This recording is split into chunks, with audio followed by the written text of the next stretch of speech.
सावंत कुटुंब यांचा समझोता करून आज घराची चावी ही सावंत कुटुंबियांच्या ताब्यात दिलेली आहे। मी महाराष्ट्राची मुलगी, मी त्यांना सांगत होते जितेंद्र पाटीलला सांगत होते की महाराष्ट्राची मुलगी, माझा जन्म मुंबई कुलाबामध्ये झालेला आहे आणि माझा तर तुम्ही मराठी माणूस म्हणतात, मग माझा काही नाही तुम्ही ऐकतात। नमस्कार, मी रत्ना इटकर श्रीवास्तव। 12 ऑक्टोबरला मनसेचे लोक आणि संजय सावंत ते ओनरला घेऊन आमच्या घरी आले। ते गेट कुदून आले, आमचे गेटदार तोडले आणि आम्हाला लई शिवा दिले। आम्हाला 15-20 लोक घेऊन आम्हाला मारायला आले आणि हे बाहेरचे आहे म्हणून ह्यांना टार्गेट केले आणि ह्याला सांगितले, शिवा दिले की यूपीच्या भयाला बाहेर काढ असे म्हणून त्यांना पण आम्हाला मारायला आले। पण आम्ही पोलिसला बोलवले।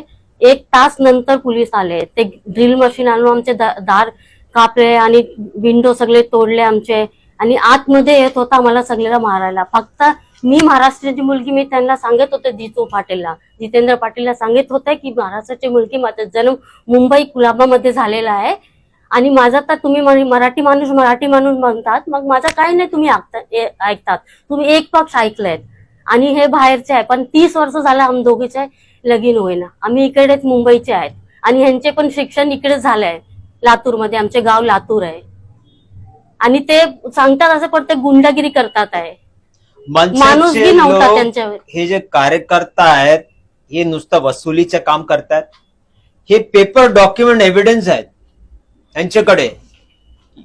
ज्या दंपतींनी जी जागा दिली होती भाड्याने, त्याच्यामध्ये उल्लेख आहे, एग्रीमेंट मध्ये करारनामा आहे, याच्यामध्ये पैसे घेतलेले, इलेक्ट्रॉनिक मनी ट्रान्सफर झालेले आहेत, तरीही बिगर नोटीस देऊन यांना भार फेकण्यात आला होता।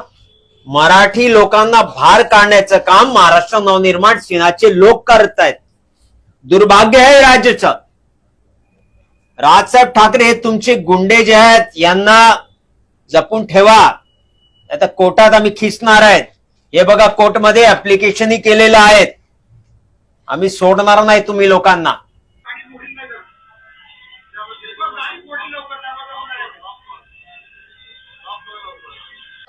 एक घंटे बाद आई।